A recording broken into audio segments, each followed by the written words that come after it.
at me or her, but faith has called. You may think, these are some personal things you're showing. Maybe the people don't want it shown. They want it shown. That's why they ask us there.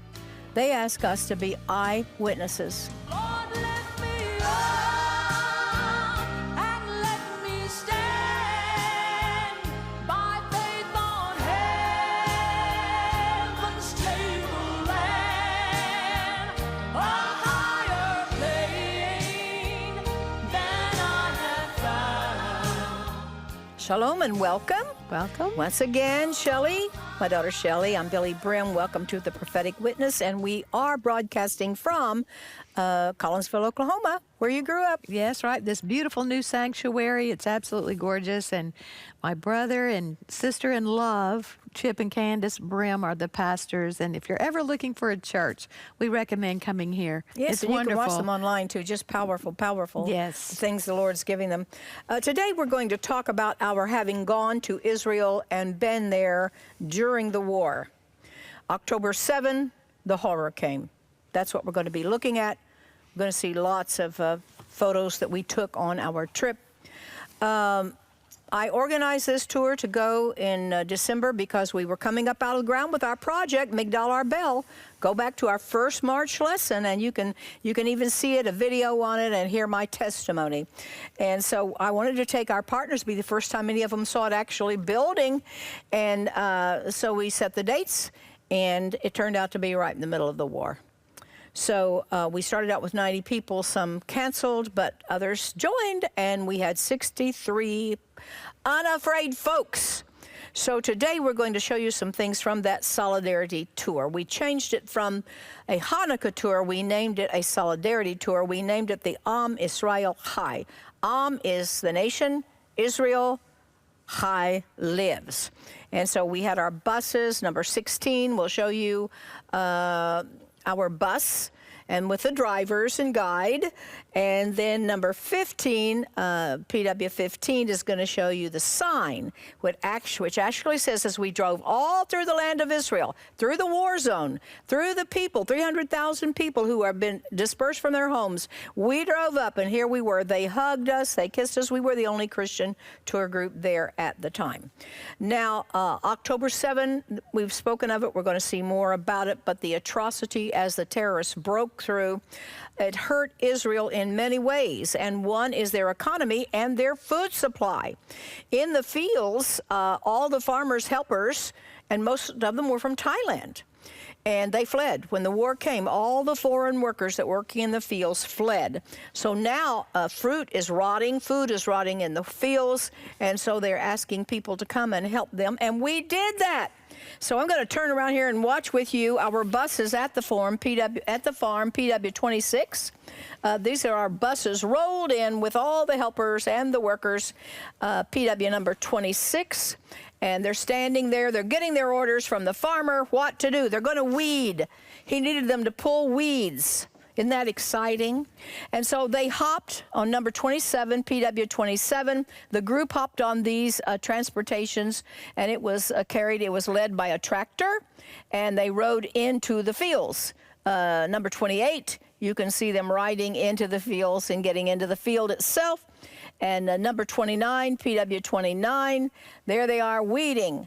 Number 30, and there they are again. They're pulling weeds. Isn't that fun? And number 32, I thought you'd for sure want to see this one. She decided to get off her knees and sit down and pull the weeds. Yes. And then when we finished, it was my birthday, and we went back to the farm building, and they gave me a surprise birthday party, PW number 33. So I was so thrilled and happy, and there we are on this farm, and they're singing happy birthday, Hayom Yom Haledet, today is the day of your birth, and had a birthday party. Isn't that great? Bless the Lord. I was there for my birthday, I was there for Christmas, and we were there, Shelley and I, and we were there for New Year's. Now, we're going to take you to, we went 2 days. We went once, and then we went back again to Kibbutz Be'eri. I want to show number 12. This is FW 12. This is the Gaza Strip. Now, the Gaza Strip is a small area on the map here. It's on the Mediterranean Sea. It's bordered down here by Egypt, This is the ancient land of the Philistines, and it's 4 miles wide in its narrow part, about 7 in its full part. Now, these are settlements, and these are like near Oz. These are places that were hit. Here's Billye. We're going to be in Billye. The things I'm going to show you happen in Billye. This is a short distance. They broke through all across these borders. Nahal Oz. The terrorists did. Yeah, Nahal Oz. The terrorists broke through on October the 7th, which was the high holy day. It was the day that Jesus actually was saying, "Come unto me, all you that labor and have heavy and have rest." And so it's the day that Simchat Torah. Simchat Torah, the day they celebrate the Rejoicing giving of over the word. And it was 6:30 in the morning, and they struck. I want you to see in Billye, number 46, FW 46. This is in the city where we were. They would throw grenades into the houses. They would burn the houses. They often would tie up the people. They tied up whole families together. A father was tied up, wired together with his arms around his family, and they were burned alive. They had 2 like little pyramids of 10 children and babies, and they had wired them up and burned them alive. This is satanic. We told you it's satanic.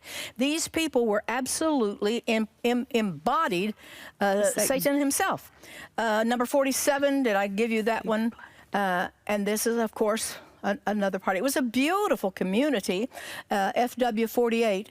It was on the seaside, and then number 49. You can see from FW 49, you see they had flowers. It was beautiful. And these were the peace-loving people. And this guy was born there and raised in this community. Yes, and I think his grandfather founded it or something. And so we're getting this from a man who lived there, a man who saw what happened. Was he the one who told us that his fiancée said to kill her? No. No, that was another one. One of them, their fiancé, was in there, and she told him, "Kill me. I don't want to be captured by the terrorists," because she knew what happened. The rapes were horrid, the way that they mutilated and treated the women. Now, in this community, we went into the kitchen of this house, number 52, and it was morning, you know, and we found coffee pots, and here's the cook stove, the range. Here's the dishwasher. You see a dish. Oh, yeah, there are the dishes And in here's the the dishwasher. range. Okay. And I won't say it because this is the family show, but let's just say that they used their ovens. The terrorists used the ovens to kill family members. Little ones. Number 53, that's another house. And now we're going to go into a safe room. Now, what is a safe room? A safe room is a place where every house is required to have them, and they are safe from missile attacks. But nobody ever thought that they would have to be safe from AK-47s, you know, and terrorists shooting through the doors. You couldn't even lock the doors. And so this is a safe room, all in this family's house that we went to, number 62. The safe rooms were made, you can see, so that they could sleep in them, because they were going to get an air raid. You know, here come the missiles, so go to your safe room. So the families would go into there, and this family in this house, it was a father, a mother, and grandmother. And a father, 13. mother, grandmother. Anyway, there were 6 or 7 of them in there. You see that cell phone? Later on, you're going to hear what we were hearing on that cell phone. He's going to play what's on that cell phone that was made in this room. They were a shooting gallery, sitting ducks. Number 65, the terrorists were firing through the doors. The door, the only door. They were firing through the windows, number 72 and 75. They were firing automatic weapons through 72. And throwing grenades. And throwing grenades. And they're just people in here. And this one, it was just firing at that time. And so they were firing through there. In this one, this family that we're telling you about, father, mother, children, and a grandmother, here's their children's toys, because the kids would go in there and play if they're going to have to be away from the bomb. But there are bullets. You see bullets in the wall? And a painting, number 67. One of the kids had been working on this painting. Now, you saw that cell phone. While we're in here, he takes that cell phone and he plays for us. They're shooting at her and her family. You can hear it. He plays for us a cell call she made to friends calling out for help.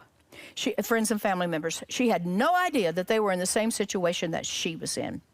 And she 13. whispers so that the terrorists can't hear her. So we're going to take you through. She had talks. bullet She talks about her mother being killed. She talks about trying to staunch the blood in her father, and the last part of this she made with having been shot 6 times in her legs. 3 times in each so leg. just listen. She communicate with her families outside, and we will translate everything, okay? So she's texting. Voice messaging. Voice message. אנחנו אוהבים אתכן, אבא וכרמל פצועים. We love you. Dad and Carmel are injured. תקראו לעזרה כמה שיותר מהר. Call for help immediately. בואו בבקשה, תעזרו לנו. תעזרו לנו. She crying for help. Come, please, to help us. כרמל, ביד, אבא בכל הגוף מחורר, בבקשה. Adar start to say it. Carmel is in end, and Dad is all of his body is with holes. וכרמל גם בבטן. Carmel as well in the stomach. כרמל, אבא שוכב על הבטן כדי שיעצור. So what's happened that she say Carmel as well in the stomach, but Daddy is actually laying down in here to stop the bleeding. Regarding he got shot and he want to put some stress in the floor to stop the bleeding. Yeah, pressure. Pressure. בבקשה, שיבואו. בבקשה, תתקשרו למי שצריך, בבקשה, בבקשה, בבקשה, תתקשרו למי שצריך, תחזרו לו 200 פעם, בבקשה. Call anyone you can. And she just said for 5 times. You don't have. And what she didn't understand that everyone in the same situation now. Everyone, no one can actually help, and everybody try to communicate with her when they are with the same situation. לא יודעת אם הם יצאו. She said that she don't know if the tourists are inside or not anymore. Regarding they already burned the house and they strike them. They already shoot on them. אמצע. בואו, עכשיו, You עכשיו. hear that at the start? The medal? בואו, עכשיו. They started to shoot the medal. יורים בנו, יורים בנו, בואו. Come now. They're shooting us. They're shooting us now. She begged for help. תעזרו לנו, בבקשה, אם זה הכול, אני 3 רימונים. בבקשה, תעזרו לנו. Help us right now. They're throwing us 3 grenades. Please help us. she's already injured, She's already injured. and she can speak like that. Yeah. 13 years old. Adrenaline. That's it. This is adrenaline.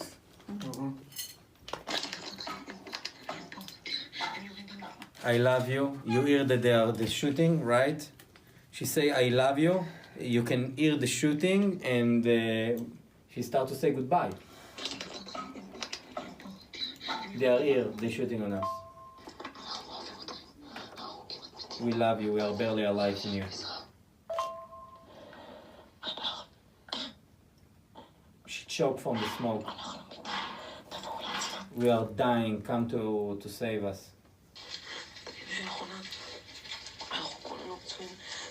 I cannot. We are all injured. The phone has 3 grenades. We are all smoked. You hear that Arabic? Yeah. זרקו לי רימון. The phone has grenades. אני עושה להחזיק את זה, יש לי ברגל. I try to hold my bleeding in my leg. זרקו עלינו רימונים, ירו בנו. They're shooting on us through grenades. בכרמל, לא יודעת איפה, ובאבא אני לא יודעת איפה, אני יודעת לא. Mom and Carmel, they are injured everywhere. I don't know even what to do and how to stop it. יש צורך של חיגרים, בבקשה. They're shooting on us. אני אוהבת אתכם, אנחנו אוהבים אתכם. I love you. We love you. כרמל, תישאר איתנו. Carmel, stay with us. אמא, Mom, תישאר איתנו. Mom, stay with us. Don't die. תעזור לנו, אנחנו פצועים מכל הגוף, בבקשה. Help us. We're injured all over body. Mom, you're hurting me. אני כל הרגל שלי פצועה, כל הרגל שלי יש לי חירורים. אבא כל הרגליים שלו. The Darsh says they shot all over my legs. אמא, לא, את אמא עומדת למות, אני אומרת. She started to say the condition. He say, Mom, she is barely alive. She's going to die. I tell you. מישהו שיכול לעזור לנו, בבקשה. She screamed. She begged for help. אני פציעה, אבל היא היחידה שכמעט מאבדת את הכרה, היא וכרמל. אני ואבא עוד קצת בסדר, אני הכי בסדר. She said, I am in the much fine condition comparing to everyone. שוב פעם חזרו, תעזרו They לנו. come back. She crying. They come. שוב פעם חזרו, תעזרו לנו. They come back. Help us. שורפים אותנו. We cannot make it. They burning us. כן, אבל שורפים אותנו. תבקשו עכשיו. They burning us. Now ask for help. And then she say goodbye. I love you. We love you so much. The hostages. Besides the fact, Shelley, that they attacked these places, they took hostages. They took hostages. It's kind of like in kidnapping. If you can kidnap, then you can hold them for ransom. And if it pays off, they're going to do it again. Right. And so I think it was 240 they took at the beginning. We went with the hostages. We met the hostages. They're in a kibbutz, a Billye. We're just walking in the street, and we meet some of the families. Now, everybody just can't go into Billye. We were very blessed to be able to get in there 2 different days.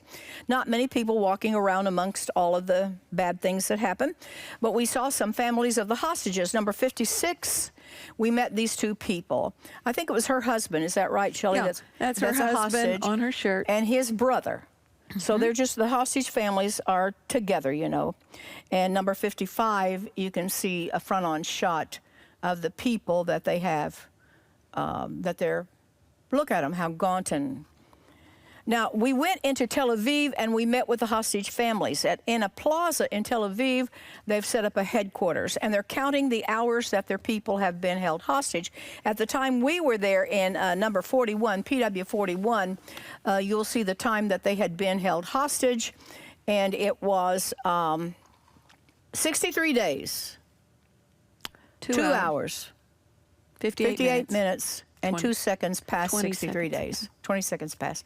So they're all set up around here. And some of the things we can see is a table, PW of 44. They've set up a table with a chair for every one of the hostages. And each one of them has their picture on it, and it has a table set in front of them, like for the babies, for instance. They have little toys and have their pictures there. So we stood behind them and we prayed. And 45 is another one that another shot there. Then, This represents a Shabbat meal. this represents a Shabbat meal that they're missing from. Number 43, this man spoke to us. We were spoken to by several of the parents. And this is a girl named Moni, and she's Romy. 18. Roni. Romy. R-O-M-I. R-O-M-I, Romy. How old was Romy? 18? 23. 23. And so her father told her story. She was one of the ones that was at that rave place, dance, whatever it was. And here we are, number 42, Terry, Shelley, their father, and me. And we stood there and we prayed with him. She has still not come home. Right. She's one of the ones that's still out there. And number 46, this is a little baby. Now, these hostage families, of course, they're praying. Of course, we're praying with them. You can imagine how they are thinking, how things have been told. There's another area besides the area of the Hamas. Now, of course, the enemy here is Satan, but he's working down particularly through a nation, and that nation is Iran. And Iran is a Shia, and Hamas is Sunni. So Hamas is a terrorist group operating out of Gaza. Now, they're not of the same religious belief. They wouldn't even like each other, except that they both hate Israel. Now, there's another group that has set up in Lebanon, and that's the Hezbollah. That's in the north. I'm having to show you some pictures from the youth group because on our PowerPoint we didn't have any late ones. And this is the youth group that tour that we took. The PLO under Yasser Arafat developed a state within a state in Jordan. He attempted a takeover of Jordan. King Hussein would have no part in it, and so they killed thousands and thousands of the Palestinians who revolted against the king of Jordan because they're not of the same people group. About 50% of Jordan is Palestinian. And so King Hussein killed thousands of them, Yasser Arafat's group, and they fled into South Lebanon. And when they went into South Lebanon, they literally tore up that beautiful nation. That beautiful nation, Beirut, used to be the Switzerland of the Middle East. But they effected a Lebanon civil war, and southern Lebanon, then they literally took over. And southern Lebanon became, all of southern Lebanon became Hezbollah headquarters. Now, Hamas is really considered nothing to Iran. They just offer them up on the platter as a sacrifice. But Hezbollah is they're an army. They're well organized. They're way Far advanced? and far advanced than Hamas. And the Hezbollah has thousands and thousands I don't know by this time when this is on, Israel might have taken out the whole of Hezbollah. They need to take out the whole of Hezbollah. And so they had thousands and thousands of missiles and rockets all aimed at Israel. I always took my group to a place called Misgav Am, which is like the fortress of the north. And these are from years ago, but I want to show them to you so that you can see what it was like at our vantage point. Number 29, 29, FW 29. Here we are with a youth group a long time ago. Yeah, 2006. And our 2006, and they would explain to us that all over there is southern Lebanon, and all of those towns were taken over by Hezbollah. Number 30. In number 30, we stand here. The fence is the border, and then over there is southern Lebanon. And you see those villages. Now, those villages, on one floor, they would have a family. On another floor, it's loaded with missiles.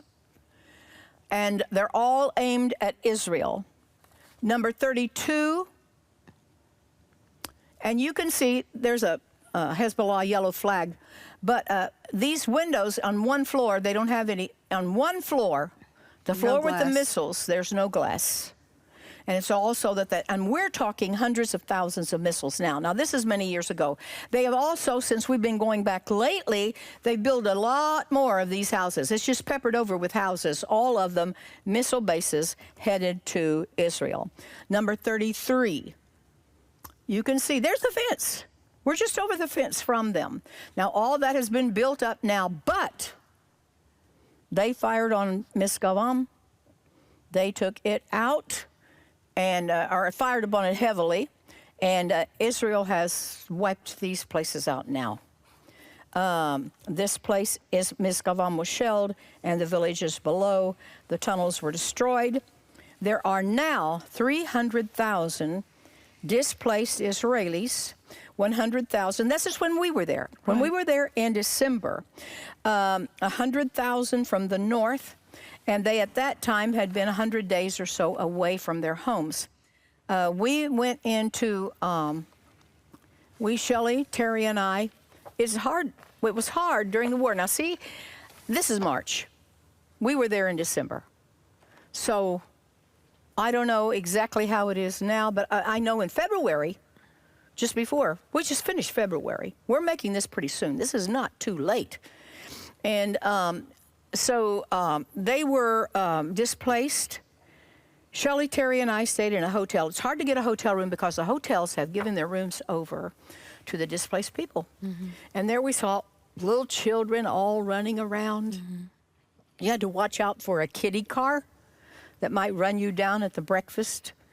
And but the parents, they were... Another thing, too, is when you eat breakfast with them every morning, you become a part. I don't know. I just felt like their adopted daughter or adopted grandmother. You're right. And you see faces. You associate with Shelley them. and I stayed later after the tour and went earlier. For 2 weeks, we were in one place, and I remember the day that a particular family heard from the government, "You'll not be going back to your home. You can't go back to your home. Like it's demolished," and just to experience the pain of hearing that news.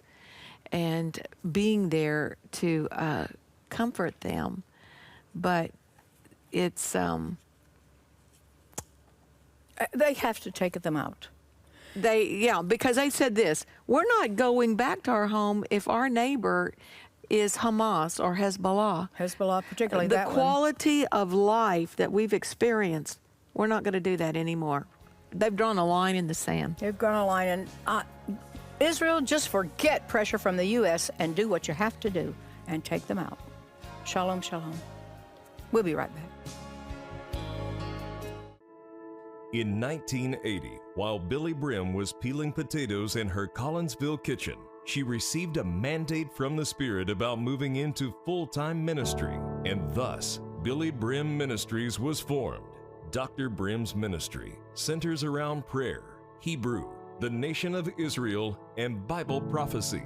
It is through the generous giving of her partners that have caused this international ministry to fulfill its assignment for over 30 years. If you are not currently a partner with this ministry, we ask that you prayerfully consider joining us through a monthly seed amount. Call today at 1-800-972-3447. Shalom. You may think, these are some personal things you're showing. Maybe the people don't want it shown. They want it shown. That's why they ask us there. They ask us to be eyewitnesses. Even look at the world. Anti-Semitism out parading around against them. We're witnesses to the truth. They wanted us to come back, and they want us to tell you. Now, that's why we're building Migdal Arbel. That's to educate people. My people perish for lack of knowledge. Oh, I'm so sorry for those young people in the streets parading around on the side opposite God. And so we presented this to you, and we're very involved there. This Migdal Arbel is for Israel, but it's for particularly to take Christians, take them to Israel and give them a wonderful base of knowledge inside the Word of God. That's the only place you're going to get the truth. Bless the Lord. So the offerings for our past five broadcasts, and this is the fourth, are going to go to Migdal Arbel in the Galilee. And so when you make your donation, be sure you specify, because when the credit cards come in, they won't know unless you specified. When you send in, just put Migdal Arbel or Israel Project or just MA, which is like Ma. And we do work to the place. You can see if you watch that video from our very first broadcast, monies need to be spent fast. I mean, they are going fast, and the workers are working, and glory to God. We're going to be over there soon, and you'll come and be with us. Shalom. We'll see you next week. Shalom. The following 3BI courses are available now for immediate enrollment. Dr. Billye Brim's Life Call is a witness of things she has seen and heard. She shares her witness and years of biblical studies within the 3BI curriculum. Along with Dr. Billye Brim, our other wonderful instructors help bring life to Bible prophecy. For more information about 3BI, visit billyebrim.org. Join Dr. Billye Brim and the Worldwide Prayers every Wednesday at noon Central for a time of Spirit-led prayer. This gathering is held on the beautiful landscape of Prayer Mountain in the Ozarks near Branson, Missouri. You are invited to attend in person or our live stream at billyebrim.org. Billye Brim now has a YouTube channel. Search under the channel name Official Dr. Billye Brim. Subscribe today and get the latest updates, uploads, and lives to the channel. Feed your faith and walk in the light of the Word. Thank you for joining us today. For more information, go to billyebrim.org.